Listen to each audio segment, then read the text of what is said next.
जी पारत थे ईद अगीते कोन आहिन ईद जी पारत थे साल थिया हन के सजण मूं कोन वज़ारत कई ईद अगीते ईद अगीते कोन आहिन ईद जी पारत थे यारन जूं यारन साईं दूं ओ यारन जूं यारन साईं दूं मुंहिंजो मिठल तोड़े दी दूं ओ मुंहिंजो मिठल तोड़े दी दूं मां सम्झां थो हेल वरी हीअ ईद बि मूं खां वई ईद अगीते ईद अगीते कोन आहिन ईद जी पारत थे साल थिया हन के सजण मूं कोन वज़ारत कई ईद अगीते ईद अगीते कोन आहिन ईद जी पारत थे उमरकोट कराची ऐं सरकार बरी खां उमरकोट कराची ऐं सरकार बरी खां मुल्तान पेशावर ऐं कोहमरी खां मुल्तान पेशावर ऐं कोहमरी खां पहुची विया हन सजण सभिनि जा रुगो आयूं जुदा सभई ईद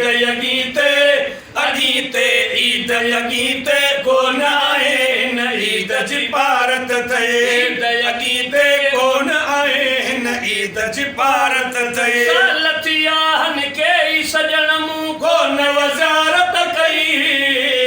ईद अगीते कोन आहिन ईद जी पारत थे यार यार लेखे भाकुर पाए ओ यार यार लेखे भाकुर पाए मुंडे सले था हुआ जाए ओ मुंडे सले था हुआ जाए सो अकेलो रोए तो हु हथड़ा मोहते दई ईद अगीते कोन आहिन ईद जी पारत थे ईद अगीते कोन आहिन ईद जी पारत थे साल थिया हन के सजण मूं कोन वज़ारत कई ईद अगीते कोन आहिन ईद जी पारत थे तो वझाया हेॾे होॾे तो वझाया हेॾे होॾे मान मुबारक मूंखे बि कोॾे मान मुबारक मूंखे बि कोॾे हक़ मिले थो प्यारनि सां अॼु ईद मुबारक चई ईद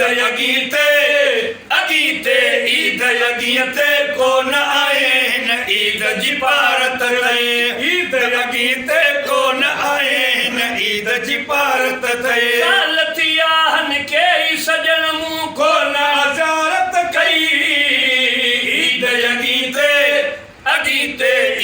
अगीते कोन आहिन ईद जी पारत थे अब्दुल लतीफ़ थी दो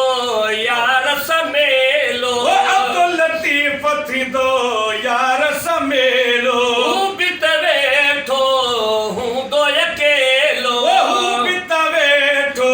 हूं दो अकेलो नेठ त हिकिड़े ॾींहं वेंदा ही दर्द दिलनि जलही ईद अगीते कोन आहिन ईद जी पारत थे ईद अगीते कोन आहिन ईद जी पारत थे।